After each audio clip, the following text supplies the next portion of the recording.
your information, it's a negative pressure room, an isolated room, and the PPE is by the door.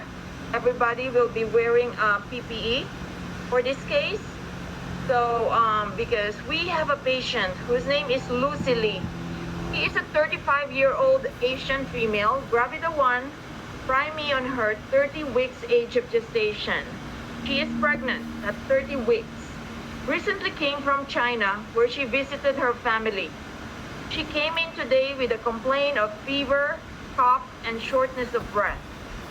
She became febrile last night with nasal discharge. When she wake up in the morning, short of breath with productive cough. So she's positive screening for potential viral infection because of her exposure. And she has a fever, respiratory symptom, and a high-risk travel history. Her baseline blood pressure is 100/60. Heart rate is 114, tachycardic. Respiration is 22. O2 sat is 90% on room air. And she has a temperature of 103 degrees Fahrenheit. Right now, the patient is short of breath, coughing, and febrile.